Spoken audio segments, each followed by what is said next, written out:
U.S. Space Command headquarters will move to the beautiful locale of a place called Huntsville, Alabama. Problem I have with Colorado, one of the big problems, they do mail-in voting. They went to all mail-in voting, so they have automatically crooked elections. This is Today as It Happened. Good Tuesday evening to you. I'm Holly Furfer, here with your chronological look at the biggest events and stories of the day. From a district judge ruling that President Donald Trump's deployment of the National Guard in Los Angeles was unlawful, to the Trump family's billion-dollar cryptocurrency launch. But first, this morning, we took a look at what's on the agenda for Congress as lawmakers return to D.C. after the August recess.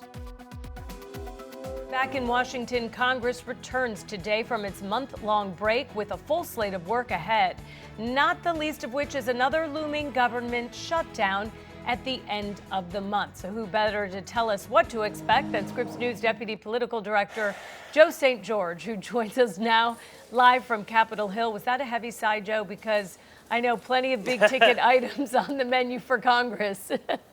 They're coming back to work, and you're going to get busy.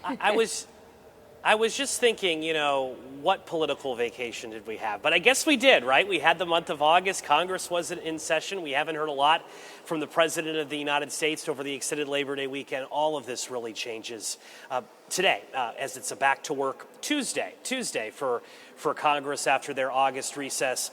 And all of the stories that have been piling up, all of the big-ticket items and policy decisions by the Trump administration, it's landing on the desks of members of Congress this week and this month. Look, editorially, I hate 28 days out that we've got to talk about the possibility of a government shutdown. Our eagle-eyed Scripps News viewers streaming along with us know that that's an eternity in American politics, and oftentimes lawmakers find a way to avoid shutdowns in the 11th hour.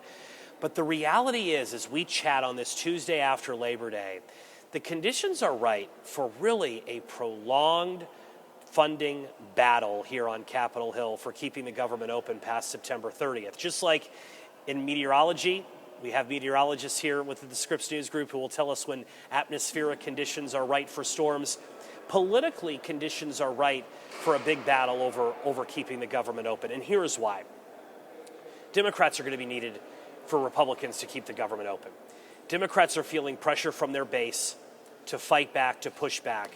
Democrats are furious with so many of the latest policy changes and actions by the Trump administration. But there's also the reality that if the government would shut down come October 1st, that President Trump may be more powerful and that Congress would not be really a functioning body. So would that give Democrats perhaps the thinking of maybe not shut it down? All of this is in the minds of Democrats as they're returning to Washington on this Back to Work Tuesday. Our Capitol Hill team throughout the month of September will be watching this story. I don't expect a quick resolution. So good high odds come September 29th, September 30th. We're still talking about this. But keep that at the top of your list of big issues facing American politics this month. I think closer to home this week, if you will, is going to be this fight over public health. We're still fresh off major firings, resignations at the Centers for Disease Control and Prevention. Secretary Robert F. Kennedy Jr. will be testifying on Capitol Hill later this week. Lawmakers will have a chance to grill him about his vision for public health, for vaccines in this country going forward. Over the weekend, we saw Republican senators spar over the hepatitis B vaccine. Senator Rand Paul has one opinion. Senator Bill Cassidy has another. We should mind you, Paul's an ophthalmologist by training. Cassidy's an MD by training. So this is a debate amongst doctors even. Additionally, President Trump is on social media. He's encouraging pharmaceutical companies to reveal more about the COVID vaccine data. Should that be more publicly available? Secretary Kennedy is promising to reveal soon the root causes of autism. Are there more vaccine changes on the horizon? Again, all part of this debate, and members of Congress are hearing from the medical community and lobbyists from within the medical community who are looking for Congress to provide a little bit of a check to all of the reforms that are being talked about at the Department of Health and Human Services. Mind you, the Epstein saga is continuing as well. We're expecting today members of Congress to begin collecting signatures on what's known as a discharge petition that would force a vote on the House floor, forcing the Trump administration to reveal Epstein documents and related files. We're expecting victims of Jeffrey Epstein to be on Capitol Hill later this week. The push for transparency on that story continues. And this month we may get a historic vote on banning members of Congress, potentially banning members of Congress from trading stocks. That has been a controversial policy for years and years and years. As far as President Trump goes, I mentioned quiet, extended Labor Day holiday. The internet certainly was replete with rumors about what was happening on that front over the weekend. Just wild what's out there on social media. But we're going to hear from the president in a couple hours from now. Really, we're expecting to hear him around 2 p.m. Eastern time, so about 4 hours from now. The Scripps News Group and our White House team has confirmed that it's going to be an announcement related to the Department of Defense. Nothing beyond that at the moment. So, Holly, did you get all that? Welcome back. American politics, I guess the vacation's over. The August recess has concluded. It's going to be a busy month ahead. It really is, and that's why I'm glad that we have you every day. Okay, Joe, I want to go back to what's going to happen Thursday. I mean, RFK Jr., HHS Secretary, testifying on Capitol Hill. But in the bigger picture with Congress, you're there. Have you heard any rumblings of the I word, impeachment? Because we know Congress can impeach for cause.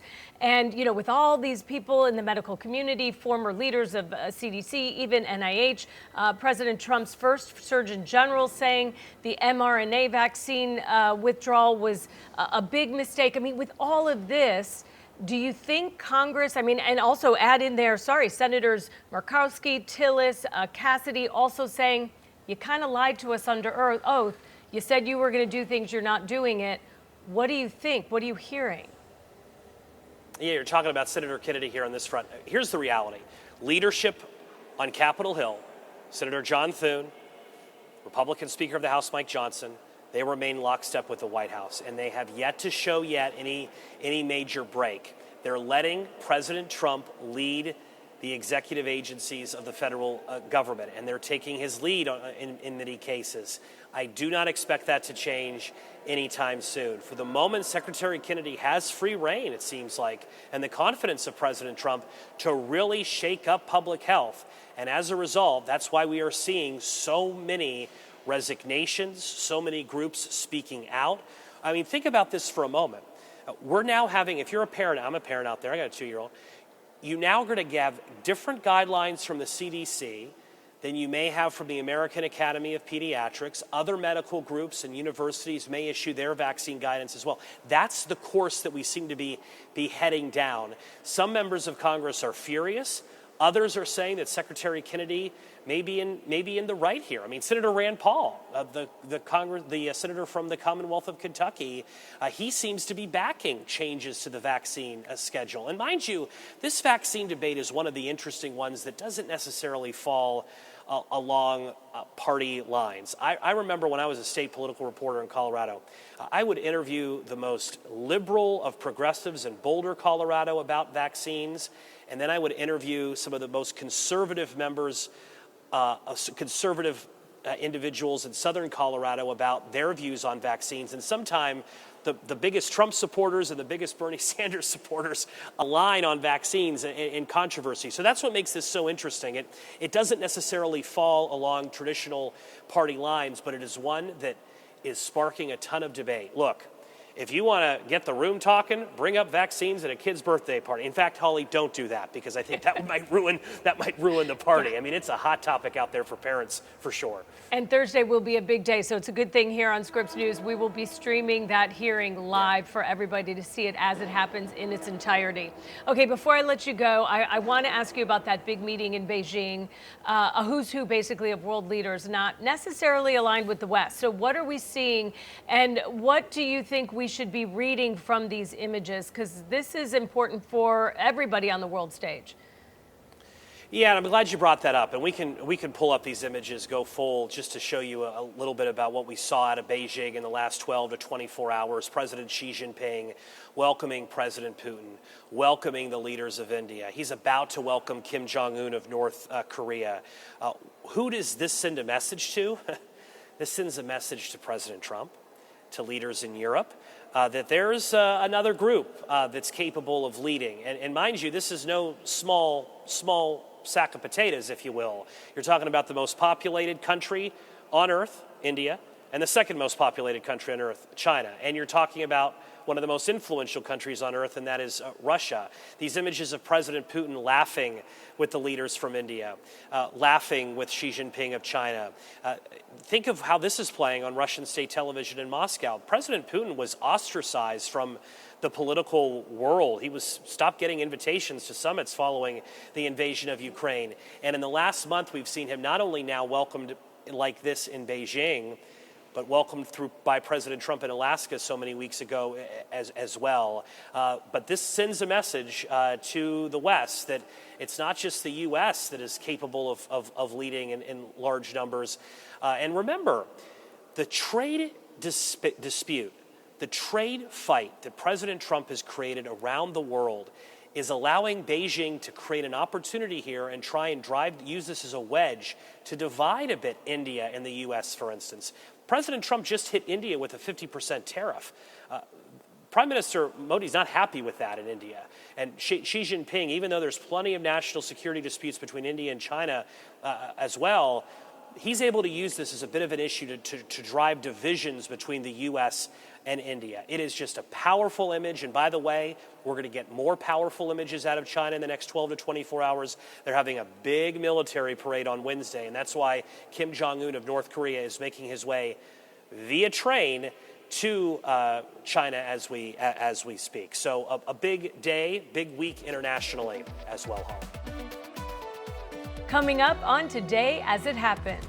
This will only reinforce even further our unshakable commitment to ramp up defense capabilities and support for Ukraine.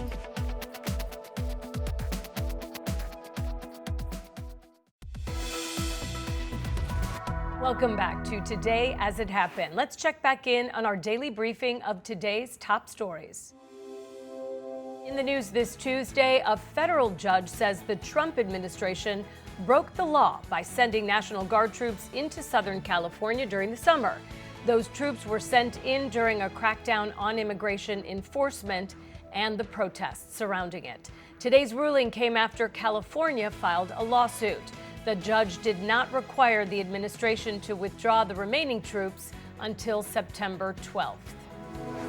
The Trump administration is stepping up its efforts to get personal information about tens of millions of voters. The Justice Department has reportedly requested unredacted copies of states' voter registration databases. Now, that data includes names, birth dates, addresses, and driver's license numbers, or the last four digits of social security numbers. The DOJ says it is making sure states comply with a federal law requiring them to keep accurate voter rolls.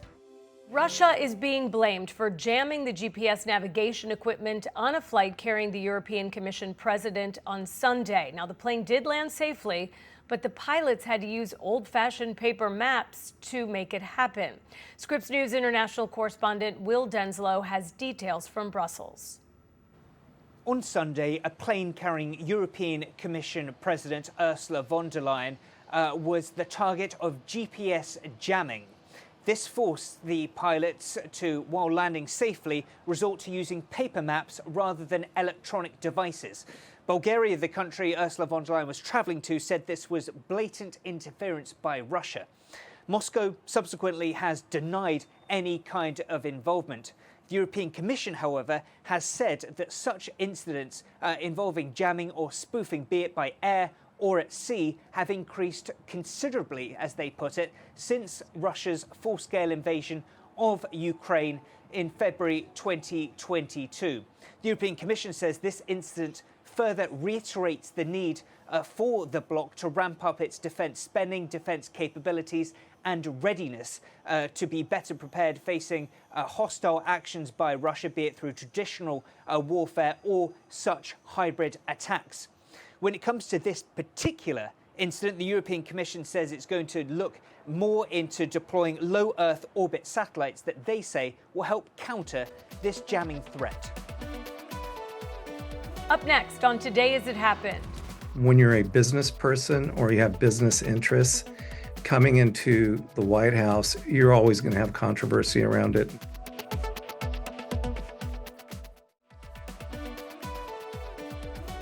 Recent government data showed an uptick in the wholesale price of vegetables.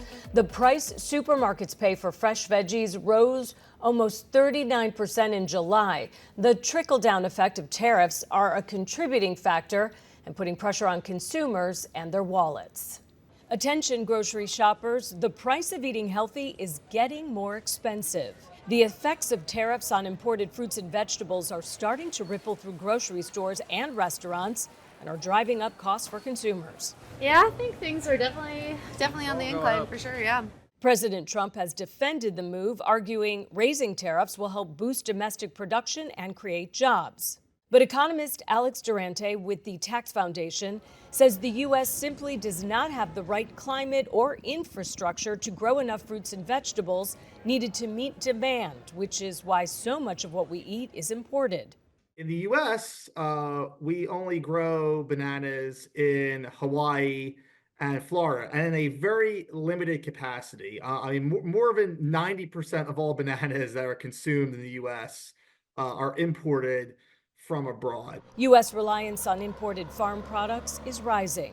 Produce imports topped $33 billion last year, with avocados, bananas, and blueberries making up 27%. The good news is that many foods from Mexico and Canada are exempt from tariffs through the U.S.-Mexico-Canada agreement. But Durante says that only represents about half of the produce that enters the country. Even with the USMCA exemptions, there's still a lot of agricultural goods that are coming from Southeast Asia and Central and Latin America and South America that are going to be facing these tariffs. It's unclear how much produce prices may increase, but estimates range from 4 to 7%. U.S. consumers really don't have much of a choice other than to pay the higher price for that imported good. It will be up to consumers to decide how much they're willing to spend. Prices are just skyrocketing, just getting out of hand, out of control. For this little bag right here, $10. Analysts say that fluctuation in imported produce is common. Other factors include weather conditions, supply chain delays, and limitations to U.S. production. They may also lead to higher costs. A new cryptocurrency venture tied to the Trump family hit the open market today, and its value dropped right out of the gate. Still, the Trumps could be looking at a big payday. What's unusual here is just how involved a presidential family is getting in the risky world of crypto. Scripps News business and tech correspondent Maura Barrett has been digging into this. And Maura, how much of the Trump family looking at here, and how much are they looking at here, and could it be a conflict of interest? Well, the question about the conflict of interest, Andrew, is raised because President Trump helped launch World Liberty Financial, the cryptocurrency, a year ago while campaigning. He said, "Make America great again, this time with crypto." And since then, it's grown in the last year as the president has driven growth of the industry from the White House. He scaled back regulation and touted the potential to invigorate the U.S. economy. And so I spoke with Les Borsai. He's a government consultant and co-founder of Wave Digital Assets, and he's been in the crypto space for over a decade. He pointed out that this isn't necessarily unprecedented. He pointed to Jimmy Carter and his peanut farms. Lyndon B. Johnson, his wife Lady Bird Johnson, owned radio stations, and John F. Kennedy came into office with lots of different businesses that were not put into a blind trust either. I want to hear more of his perspective. I think, when you're a business person or you have business interests, coming into the White House, you're always going to have controversy around it. And the second thing I'd say is I would rather have, an administration that understands the underlying technologies than someone that doesn't. I think it's important that, you understand these assets and this asset class, because it could change what the future of finance looks like. So he went on to say that it's good that the president is bringing this kind of industry and technology back on to U.S. soil, as the industry is only going to be expanding. The White House maintains their position on the fact it's not a conflict of interest too. Carolyn Levitt writing in a statement that neither the president nor his family have ever engaged or will ever engage in conflicts of interest. But critics of world liberty say that it is a potential vehicle to influence the Trump family, and that its growth is spurred by partners and investors who are seeking help from the White House. And you can see right on World Liberty's website, they show photos of their team, highlighting President Trump, Eric Trump, Donald Trump Jr., and Barron Trump's influence, though a very small footnote indicates that the president stepped down after he took office, but his photo does remain with the title co-founder emeritus. And so there is still that association with the president as he's making these regulatory changes. The Wall Street Journal estimates that the Trump family's assets could have grown as large as $5 billion in Monday's trading when it hit the open market. And so right now, the company says that founders and team members' tokens are reportedly locked, meaning that they can't sell them. But it means that there's real world valuation on their holdings right now. The Wall Street Journal also speculates that this means these holdings could be valued at more than the Trump family's real estate and property portfolio. So when you think about the history there, that's really significant. But cryptocurrencies are notoriously volatile. So that means that this number, that $5 billion or potential profits, could fluctuate wildly. So we're going to be watching to see where this exact token ebbs and flows on the market, Andrew. Coming up on Today as It Happened. Bottom line, military troops cannot police our community. This decision validates that the power of the president is not boundless. Trump is not king.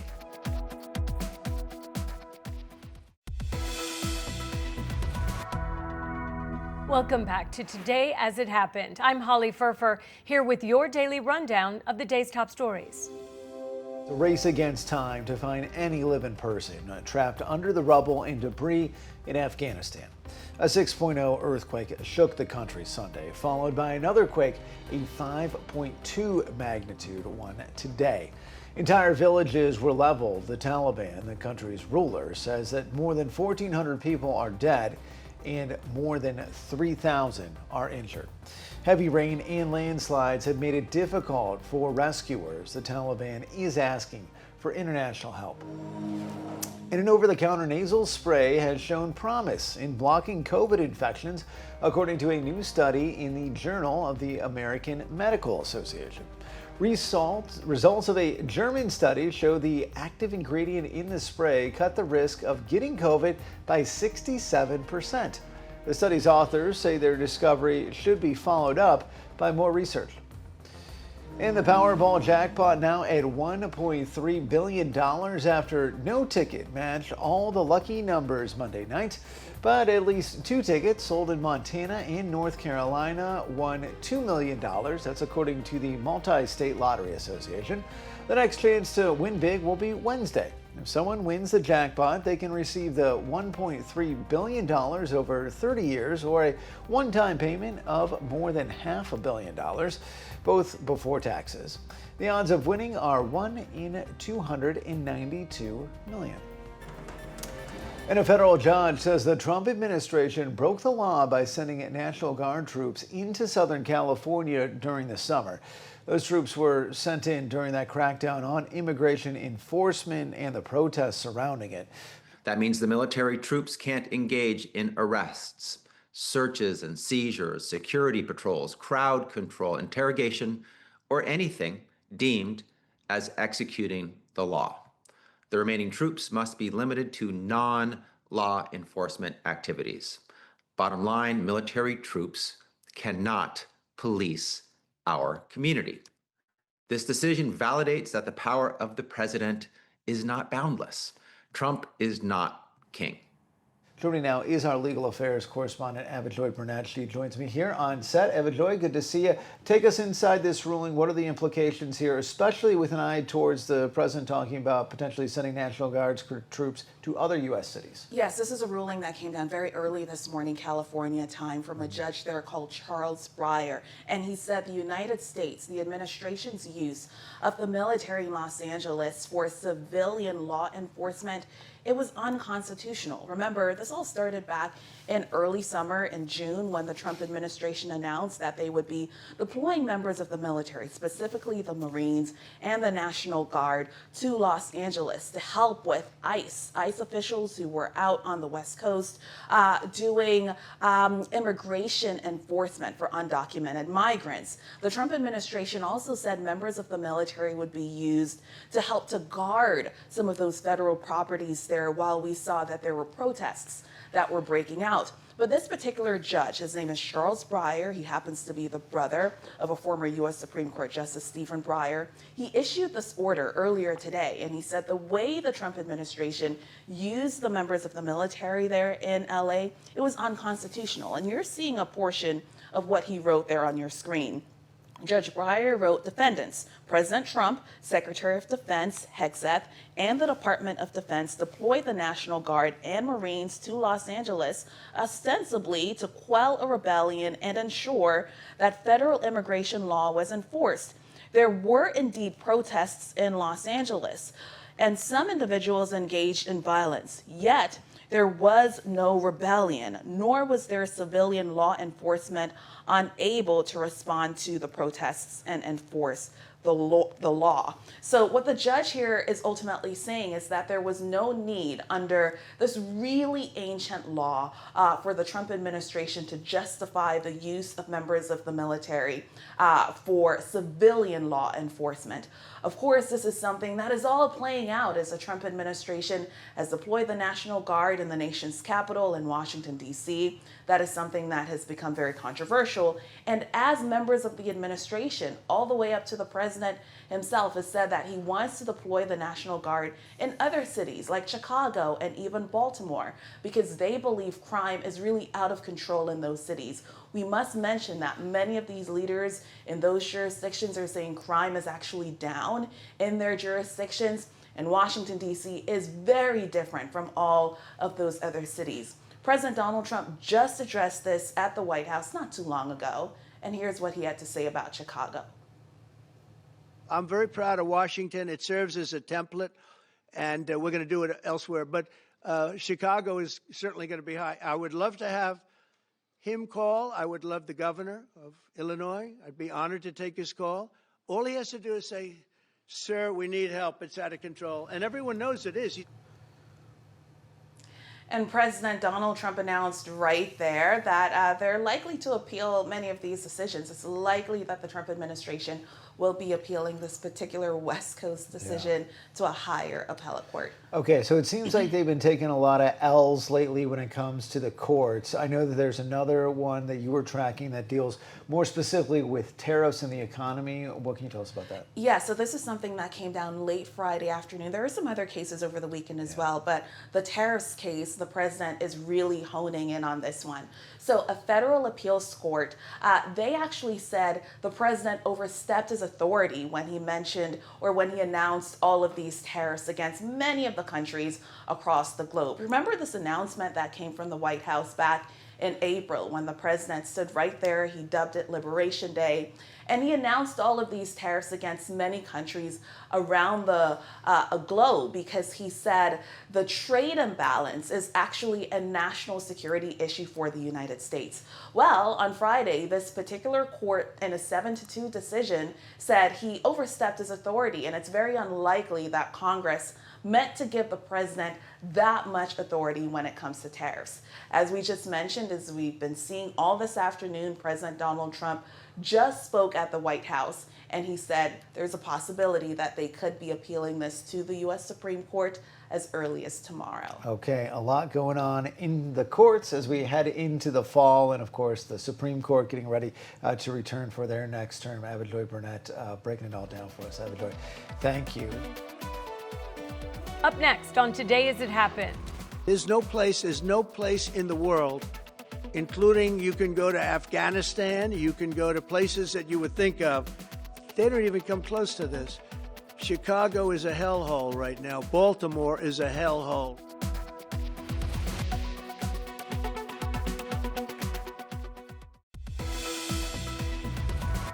Welcome back to Today as It Happened. I'm Holly Furfer. Okay, let's get back to our rundown of the day's top stories.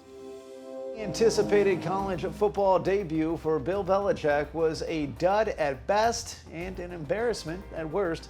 The multi-Super Bowl winner looked like his NFL experience was going to work out, with UNC scoring a touchdown on their first drive, but TCU rallied and then thumped the Tar Heels. That final score was 48-14. And earlier today, President Trump announced the U.S. Space Command will move its headquarters from Colorado Springs, Colorado, to Huntsville, Alabama, a change that could have a profound impact on the local economy there. Scripps News White House producer Jacob Garden-Schwartz is live with the latest. And Jacob, we just heard this announcement. We took it live here at Scripps. Wasn't totally a surprise, but the timing is notable. What were some of the reasons the president gave about his decision to move from Colorado to Alabama? Yeah, Andrew, I think this really cements that old political aphorism, all politics is local. You saw President Trump there in the Oval Office, surrounded by a number of Alabama congressional officials and local leaders, all celebrating the president's move, as you noted, moving the Space Command headquarters from Colorado Springs, where they are currently, to Huntsville, Alabama. And this is really the conclusion of a years-long saga. This is something the president had announced during his first term, his intention to establish the Space Command headquarters there in Alabama, but President Biden, after he took over, opted to keep it in Colorado Springs, where it had been temporarily established. The Biden and his officials had suggested that was needed because of the potential impacts to military readiness that might result from moving it to Alabama. Even President Trump was asked about that today, about whether some officials might not want to uproot, leave their families, or move their families to Alabama. The president suggesting that that's not a concern of his. And President Trump, meanwhile, going on to claim that the reason that it was kept in Colorado under President Biden was due to political reasons, something that remains unclear. There was an Inspector General investigation into the circumstances surrounding that decision. Officials ultimately saying that they couldn't have conclusive evidence one way or the other as to why that decision was made. But notably, in the same breath as the president was accusing former President Biden of politics, he himself spoke about the victory he saw in Alabama and some of his criticisms of how Colorado runs its own elections. Listen to what he had to say. Okay, so Huntsville, Alabama, we love Alabama. I only won it by about 47 points. I don't think that influenced my decision, though, right? That didn't, right? I will say I want to thank Colorado. The problem I have with Colorado, one of the big problems, they do mail-in voting. They went to all mail-in voting. So they have automatically crooked elections, and we can't have that. When a state is for mail-in voting, that means they want dishonest elections, because that's what that means. So that played a big factor also. The White House and Trump administration officials claiming that this is the decision that's best for the Space Force and the Space Command more broadly, despite the president's comments there. Meanwhile, as you might expect, Colorado officials not particularly happy about this decision. A statement from their bipartisan congressional delegation, which includes several Republicans, blasted this, suggesting that the president is, quote, they are united in fighting to reverse this decision, and that Colorado Springs is the appropriate home for Space Command. And meanwhile, the Attorney General of Colorado even suggesting that he could pursue legal challenges to this. So not entirely sure whether this is the final end to the saga, but certainly the president following through on what had been a campaign promise, something he had tried to do as early as during his first term. Andrew. And Jacob, it sounds like an active scene at the White House today. Not sure exactly what the protest is about, but we have seen plenty of protests in the nation's capital over the past few weeks related to the National Guard and other employment, law enforcement employment in this city. We learned today some potential news on the next iteration of that. What did the president have to say? Yeah, perhaps the most newsworthy comments from President Trump during his remarks today, confirming that he has officially made up his mind to send National Guard forces into the city of Chicago, also suggesting that Baltimore may be on that list, noting that he hasn't set a specific time frame as to when that deployment might begin, but that he has made up his mind. Here's what he had to say. I didn't say when, but the answer is, look, Chicago's very interesting because I watched Pritzker get up and say we don't need help, we're safe. But 2 weeks ago, they had 6 people murdered. There's no place in the world, including you can go to Afghanistan, you can go to places that you would think of. They don't even come close to this. Chicago is a hellhole right now. Baltimore is a hellhole right now. And we just heard a response from Governor Pritzker of Illinois, who said that he has no intention of calling President Trump to ask for the Guard's deployment, and suggested that there may even be troops who are already positioning in and around the city. When did we become a country where it's okay for the U.S. president to insist on national television that a state should call him to beg for anything, especially something we don't want? Have we truly lost all sense of sanity in this nation, that we treat this as normal? Of course, this timing notable not only because of what's happening here in D.C. You can hear behind me the protests against the use of National Guard troops here in Washington, but also this court decision that found that the president's deployment of National Guard troops to California was illegal. As you noted at the beginning, a federal judge finding that because of existing laws that prevent the military from carrying out domestic policy, the way that the president deployed the Guard to Los Angeles to help quell protests earlier this summer was unlawful. Of course, that judge staying his opinion from taking effect to give the president and his team time to appeal it. Certainly likely that they will appeal this decision all the way up to the Supreme Court. But in the meantime, it appears that the president is poised to deploy National Guard troops to even more jurisdictions in the coming days and weeks. Andrew. All right, Scripps News White House producer Jacob Gardenschwartz for us. Jacob, thank you. We'll be right back to continue our rundown of the day's top stories on Today As It Happened.